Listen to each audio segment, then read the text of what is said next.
Akpa was a small village, quiet and peaceful, hidden in the hills of the Ebo Kingdom. The people there lived simple lives, farming, fetching water, and sitting together in the evenings to gist. Everybody knew everybody in Akpa, and news traveled fast. If something happened to one person, by the next morning, the whole village would hear about it. But lately, fear had settled over the village. For some months now, young women were being found dead, one after the other. Nobody knew what was killing them, but one thing was always the same, the strange marks on their necks. They looked like snake bites, but nobody could say for sure. No one had ever seen a snake around the women when they died. It was as if the deaths were happening in secret, and that made it even more frightening. The village chief, Chief Obi, sent hunters into the bush to find the snake, but they came back empty-handed. The deaths didn't stop, and the fear only grew stronger. Mothers started warning their daughters not to move around at night. Even in the daytime, women no longer felt safe. The once lively village became quiet, and people didn't trust as easily as before. But there was one person who didn't seem to care about all the fear. His name was Kene. If you asked any woman in Akpa who the finest man in the village was, the answer was always Kene. Tall, with a muscular body that showed all the hard work he did as a builder, his skin was smooth and dark, and his eyes shone like he always knew something you didn't. His smile alone was enough to make a woman weak. Kene had the kind of charm that made women forget their fears. When he walked through the village, the women would giggle and blush, hoping he would look their way. And when he did, it felt like the sun was shining only on them. Kene knew how to use his looks and sweet words. It wasn't just his fine face, it was the way he spoke, the way he moved, and the way he always seemed to be in control. He could make a woman feel like the only person in the world. But behind all that charm and beauty, Kene carried a dangerous secret. He didn't care about the fear in the village. He didn't worry about the deaths either. He went about his day as if all was well and good. Kene knew he was handsome, and he didn't hide it. He walked around the village with confidence, his head held high, and his eyes always searching for his next catch. The women of Akpa were drawn to him like ants to sugar. Whether at the village well, the market, or on the farm, as long as Kene was nearby, the women couldn't take their eyes off him. But it wasn't just about his looks. Kene had a way of talking that made any woman feel special. He knew the right things to say at the right time. His voice was deep and smooth, like the calm before a storm, and he always knew how to make a woman smile, even when she was feeling down. He didn't need to rush. Kene took his time, slowly drawing them in, making them trust him, making them want him. If he wanted a woman, he would get her. All it took was one charming smile, a few sweet words, and before long, she was his. And once he had her, he would take her to his hut at the edge of the village, away from prying eyes. There, under the soft glow of the moon, Kene would work his magic. He was gentle, patient, making each woman feel like she was the most important person in the world. But when the night grew darker, Kene would always ask the same strange question: do you know the difference between a man's manhood and a snake? The women never knew what to say. They would laugh, thinking it was a joke, but before they could answer, Kene would whistle, a soft, eerie sound that seemed to float in the air. The women would feel uneasy, like something was about to happen. And that's when it did. Something would shift in the room, and before they could react, they would feel a cold, smooth touch on their skin. A snake, dark and dangerous, would slither out from Kene's trousers. The women always froze, their fear too strong to scream or run. The snake would wrap itself around them, slowly, as if toying with its prey. Then, with a quick strike, it would bite them on the neck. The bite was always the same, two sharp marks, like fangs sinking deep into their skin. The venom would spread quickly. The women would gasp, their bodies shaking as the poison took hold. Within minutes, it was over. They were dead, and Kene was left standing over their lifeless bodies, his face expressionless. By morning, the woman's body would be found in the village square, cold and pale, with the strange bite marks on her neck. The villagers would gather around, shaking their heads, wondering what kind of snake could do such a thing. But no one ever suspected Kene.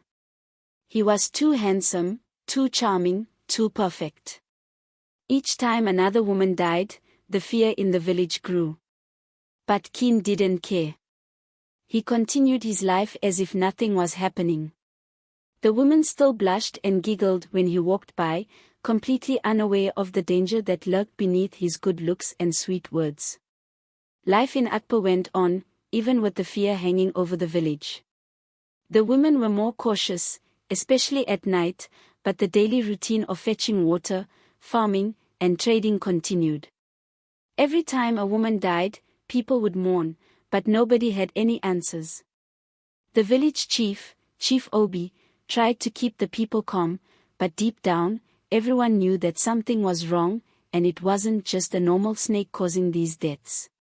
Then, one day, a new face appeared in the village.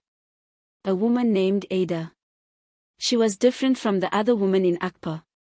Tall and graceful, with skin that shone like polished wood, Ada carried herself with confidence. Her beauty wasn't just in her face or body but in the way she moved, as if she wasn't bothered by anything around her. She had come to visit her aunt, who lived on the edge of the village, and almost immediately, she caught Kene's attention. Kene noticed Ada the first time he saw her at the well. Unlike the other woman, who couldn't help but stare at him or blush when he passed by, Ada didn't seem impressed. She didn't giggle, she didn't stare, she didn't even smile at him. Instead, she looked straight past him, her face calm, like she was in control of everything. This intrigued Kene. He wasn't used to being ignored, and Ada's calmness felt like a challenge to him. He had always been able to win over any woman he wanted, and he wasn't about to let Ada be the first one to resist him. From that moment, Kene decided that he had to have her. Kene began to watch Ada more closely. He noticed that she was always polite but never too friendly. She spoke kindly to people, but she never allowed anyone to get too close to her. This only made Kene want her more. He wasn't just interested in her beauty, he was fascinated by her mystery, by her strength. The more he watched her, the more determined he became. Kene wasn't used to failing, and he wasn't about to start now. He began to follow Ada, looking for opportunities to speak with her, to charm her like he had done with so many others. But each time he approached her, Ada kept her distance, as if she knew something that he didn't. One afternoon, Kene found his chance. Ada was at the well, filling her water pot, and there were fewer people around. Kene walked up to her, his usual confident smile on his face. "Ada," he said smoothly, his voice deep and sweet like honey, "let me help you carry that." Ada glanced at him, her face expressionless. She didn't look impressed by his looks or his charm, and this only made Kene more eager. He waited for her to giggle or blush like the others, but instead, she simply nodded. "If you insist," she said calmly, stepping back to let him take the pot. Kene felt a small victory. He lifted the pot easily and placed it on his head, making sure to show off his strength.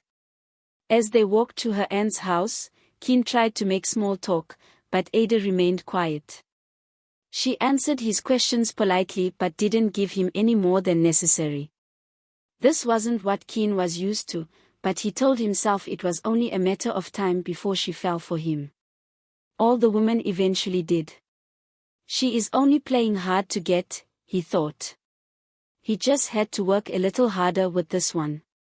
After that day at the well, Kene couldn't get Ada out of his mind. She wasn't like the other women of Akbar. Most of them would have melted under his smile, giggling and blushing, but not Ada.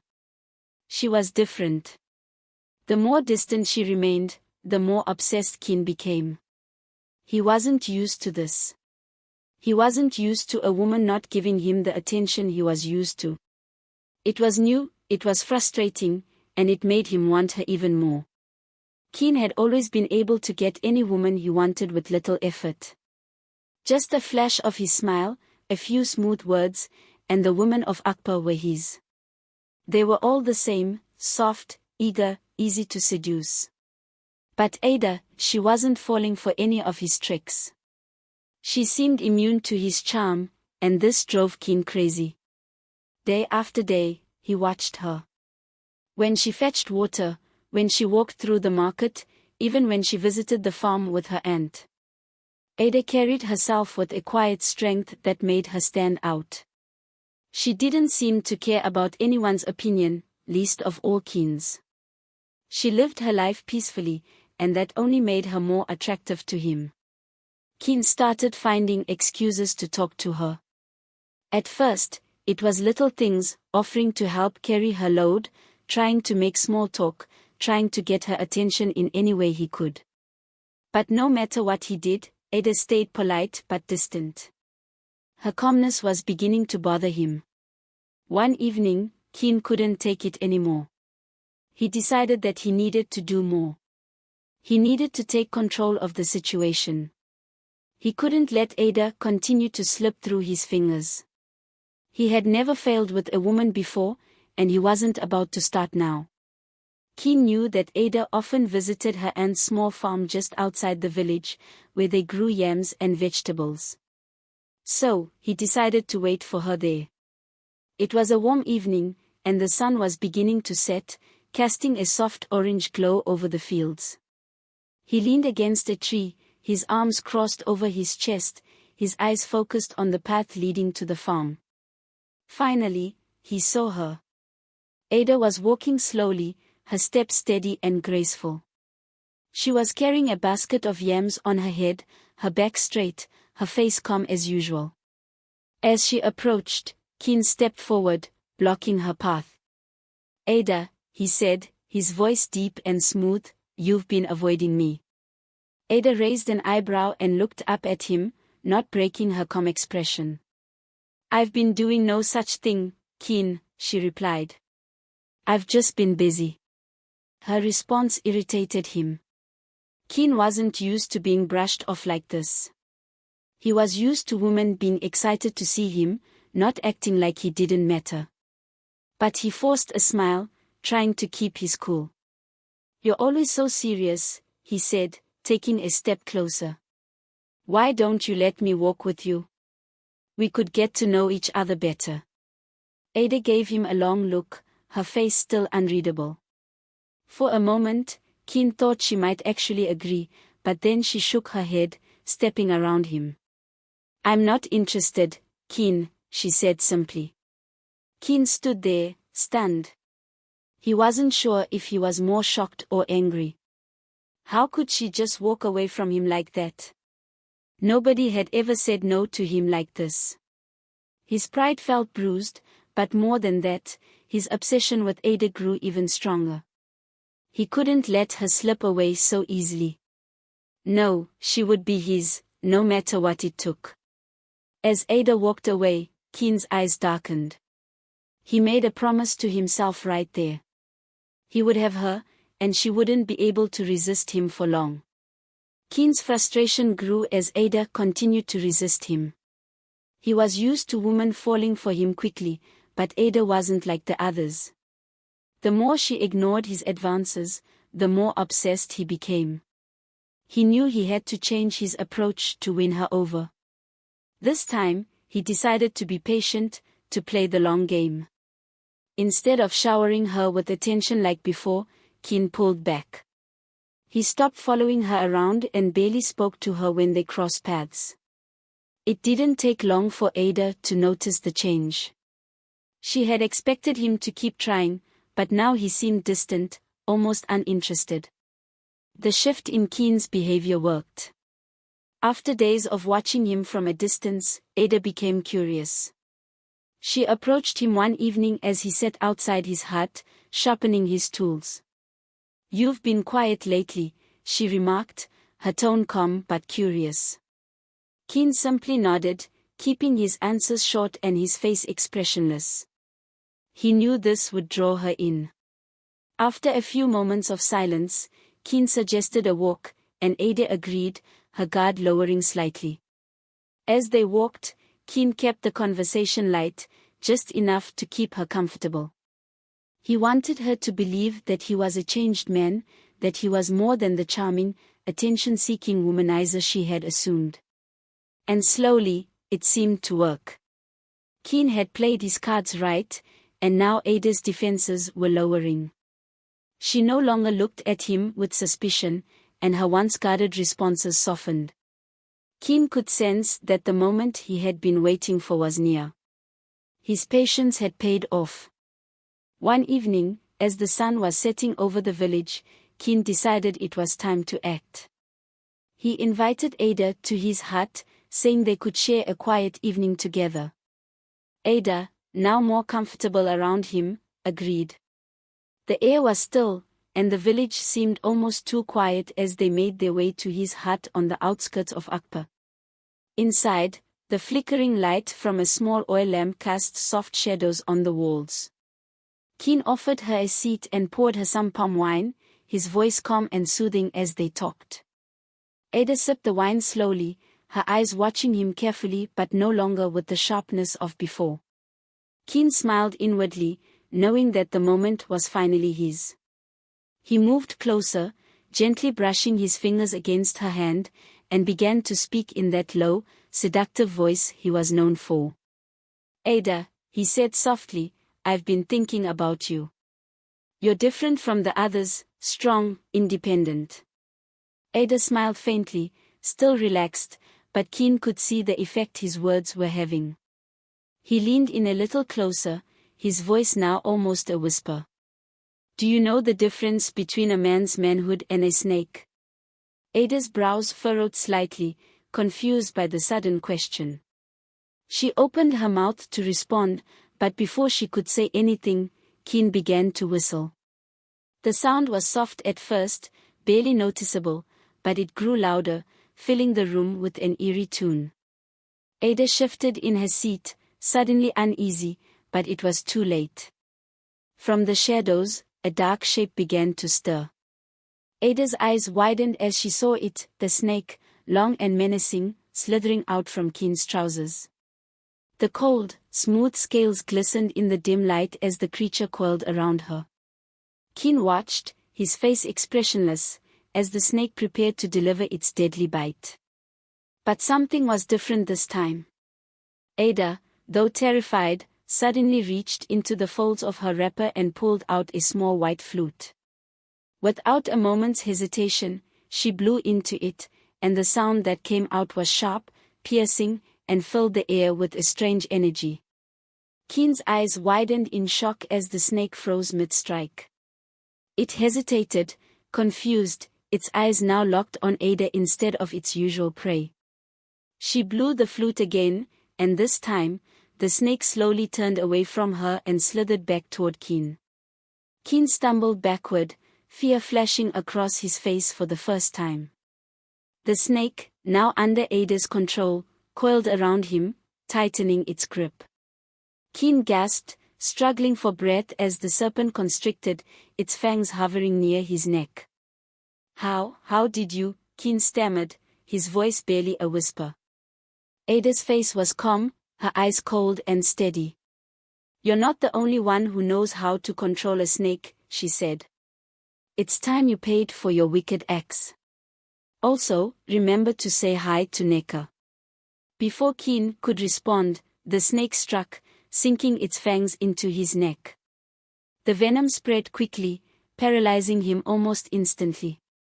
His body convulsed, his breathing shallow as the life drained out of him. Ada stood over him, her expression unreadable, as Kene's body went still. The snake loosened its grip and slithered away into the darkness, leaving Kene lifeless on the floor. Long before Ada ever set foot in Akpa, her heart was heavy with grief and anger. The reason she had come to the village wasn't just to visit her aunt, it was to find answers. A few months earlier, she had lost her closest friend, Neka, in one of the mysterious deaths that had shaken the nearby villages. The pain of losing Neka had cut deep, and Ada had made a vow to herself that she would find the person responsible. Neka and Ada had grown up together, inseparable since childhood. Neka was full of life, always laughing, her spirit bright. They had shared everything, from their dreams to their deeper secrets. One evening, Neka had told Ada she was seeing someone new, a man she described as tall, handsome, and charming, someone who made her feel like the only woman in the world. But Neka never mentioned his name. She only said that this new man had something mysterious about him, something she couldn't quite explain. 2 weeks later, Neka was found dead. Her body lay in the village square, cold and pale, with strange bite marks on her neck just like the others. The village mourned her loss, but no one had answers. Ada was devastated, and her grief quickly turned to suspicion. Who was this man Neka had been seeing? Why hadn't she revealed his name? And why did no one know anything about him? Ada couldn't let it go. She knew that her friend's death wasn't some random accident. It had to be connected to this mysterious man. Her instincts told her that something dark was at play, so she began asking questions, quietly, carefully. She wanted to know everything there was to know about the recent deaths, and soon enough, her search led her to Akpa. When Ada arrived in Akpa and laid eyes on Kene for the first time, she immediately suspected him. His looks, his charm, and the way he commanded attention, it all fit the description Neka had given. Kene was the kind of man who could seduce any woman, and Ada's instincts told her that he was hiding something. But Ada knew she couldn't confront him directly. Kene was too careful, too clever. If she wanted to get to the bottom of the mystery, she had to be patient. She had to play his game, make him think she was just another woman drawn to his charm. And so, she allowed him to approach her, to believe he was slowly winning her over. But all the while, Ada was watching, waiting for the right moment to strike. Before coming to Akpa, Ada had sought the help of a powerful oracle in her home village. The deaths were too strange, too similar, to be the work of an ordinary snake. The oracle was known for seeing beyond the physical world, for uncovering hidden truths, and Ada hoped she would have answers. The oracle had welcomed Ada into her small hut, filled with the smell of burning herbs and thick with the energy of the unseen. Ada explained everything: Neka's mysterious death, the bite marks, the strange man her friend had mentioned. The oracle listened in silence, her eyes closed, as if she was seeing things far beyond the walls of her hut. Finally, the oracle opened her eyes and spoke. "There is a man," she said in a low, raspy voice, "whose manhood is not like that of ordinary men. He carries a snake within him, a serpent of seduction and death. It is his weapon, his curse.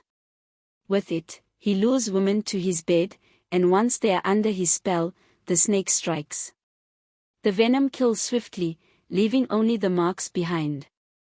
Ada felt a chill run through her. She had suspected something dark, but this was beyond anything she had imagined. A snake man, able to charm women into their own deaths, it sounded impossible. But the deaths in Akpa were too real, too frequent, to ignore. "Is there any way to stop him?" Ada asked, her voice steady despite the fear growing inside her. The oracle nodded slowly. "There is a way, but it is dangerous. You must use his weapon against him. The snake responds to a specific sound, a whistle that he uses to summon it. But with the right tool, you can control the snake. I will give you a flute, a sacred instrument that can protect you. If you play it at the right moment, the snake will obey you, not him." The oracle handed Ada a small silver flute, no bigger than her hand. It looked simple, But Ada could feel the power within it. This was her only chance. Is there any way to stop him? Ada asked, her voice steady despite the fear growing inside her. The oracle nodded slowly. There is a way, but it is dangerous. You must use his weapon against him. The snake responds to a specific sound, a whistle that he uses to summon it. But with the right tool, you can control the snake. I will give you a flute, a sacred instrument that can protect you. If you play it at the right moment, the snake will obey you, not him. The oracle handed Ada a small silver flute, no bigger than her hand. It looked simple, but Ada could feel the power within it. This was her only chance. But be warned, the oracle continued, he is clever. He will try to seduce you, to make you trust him. You must let him believe that he has won. Only then can you strike. With the flute in hand and a plan forming in her mind, Ada set off for Akbar, ready to face the man she believed was behind her friend's death. From the moment she saw Kene, she knew she was right.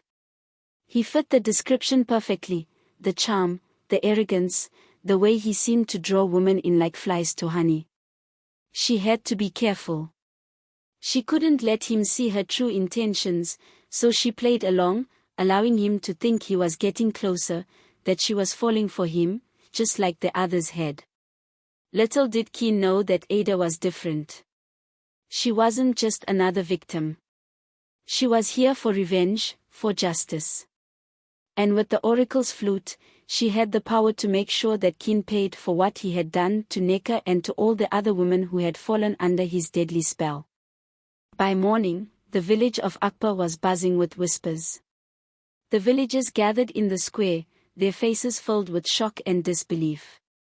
Kene, the man they had all admired, lay lifeless in the middle of the square, his body pale and still. Beside him, the snake, his deadly secret, lay coiled, its head severed and lifeless. Ada stood before the villagers, her face calm but her heart heavy. She had done what she came to do. She had avenged her friend Neka and brought an end to the terror that had haunted the women of Akbar for so long. The village was silent as she spoke, her voice steady and clear. I am not just an ordinary visitor, she said, her eyes scanning the crowd. I came here with a mission, to find the man responsible for my friend Neka's death and to put an end to the killings. Kene, with all his charm and good looks, was not what he seemed. He was the cause of all the deaths in this village. He used his snake manhood, hidden inside him, to seduce and kill women. The villagers were stunned. They had never suspected Kene, the handsome, charming builder who seemed perfect in every way, of being the source of so much pain and misery. 4 years, he had lived among them, gaining their trust, all while hiding the dark truth behind his smile. They had been blinded by his charm, by his fine looks, never imagining that he was a monster in disguise. Murmurs of disbelief spread through the crowd. Some of the women who had once giggled and blushed in his presence now stood in silence, their faces pale with shock. Others bowed their heads in shame, realizing how close they had come to falling victim to his deadly seduction. But now, the truth was clear. Kene's reign of terror had come to an end, and the village was free from the darkness that had plagued it for so long. Years passed, and the story of Kene and his snake manhood became a legend in Akbar.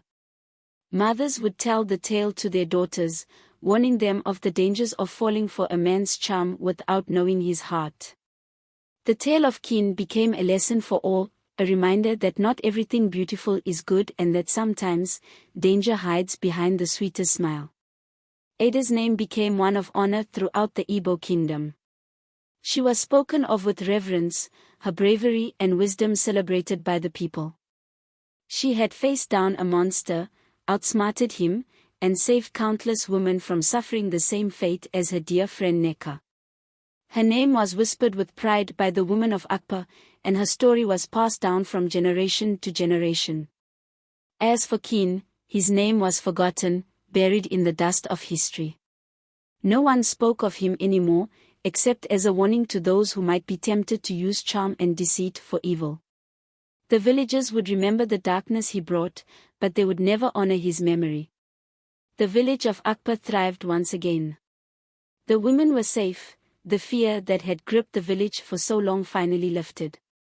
Life returned to normal, and the people of Akbar found peace. But the lessons of the past were never forgotten. The memory of what had happened remained, a reminder of the strength and wisdom it took to uncover the truth and to protect those who were vulnerable.